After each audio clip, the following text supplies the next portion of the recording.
মুখ্যমন্ত্ৰী ডাঙৰীয়াই কৈছে যে 6 জনগোষ্ঠীক জনজাতিকৰণ কৰা হ'ব আৰু পূৰ্বৰ জনজাতিসকলক ক্ষতি কৰিহে জনজাতিকৰণ কৰা হ'ব।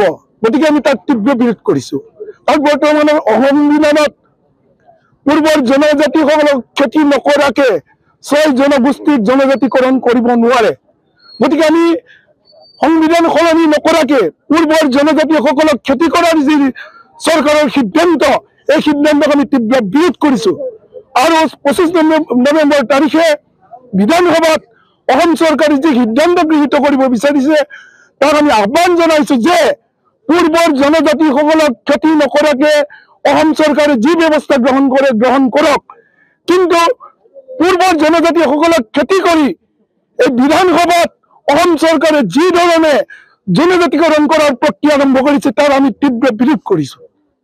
আমি দিখৌমুখ আঞ্চলিকৰ 8খন গাঁৱে আজি ৰাজপথত ওলাই আহিছোঁ। পুৰুষ মহিলা সকলোৱে মিলি তীব্ৰভাৱে আমি প্ৰতিবাদ কৰিছোঁ যে অহা 25 নৱেম্বৰত যদিহে 6 জনগোষ্ঠীক জনজাতিকৰণৰ এটা প্ৰক্ৰিয়া অসম চৰকাৰে আগবঢ়াই লৈ যায়, আমি সেই কথাটো কেতিয়াও মানিব নোৱাৰোঁ।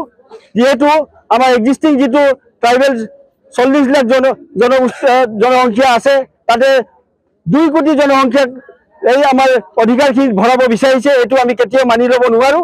গতিকেলৈ আমি আজি তীব্ৰভাৱে 10-12 কিলোমিটাৰ খোজকাঢ়ি আমি 8খন গাঁৱে প্ৰতিবাদ কৰি ওলাই আহিছোঁ আৰু ভৱিষ্যতে আমি আগুৱাই লৈ যাম এই প্ৰতিবাদক। 8খন গাঁৱৰ মানুহে ওলাই আহি আজি 10 কিলোমিটাৰ খোজকাঢ়ি আজি এই জোৰ সমদল আমি কৰিছোঁ।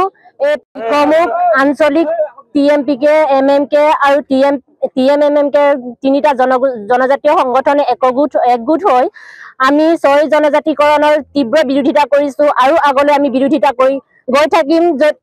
25 নৱেম্বৰ তাৰিখে যদি কেন্দ্ৰীয় চৰকাৰত এই সিদ্ধান্ত যদি উত্থাপন কৰে, তাৰ পিছত আমি এই প্ৰতিবাদ আৰু তীব্ৰ কৰি গৈ থাকিম আৰু ভৱিষ্যতেও কৰি থাকিম, যাতে মানৱ মন্ত্ৰী হিমন্ত বিশ্ব শৰ্মাই আমাৰ এই তীব্ৰ বিৰোধিতাক যে অমান্য নকৰে, ইয়াকে আমি যিকোনো খবৰৰ বাবে যোগাযোগ কৰক 7099017330 লগতে 7099017110 নম্বৰত।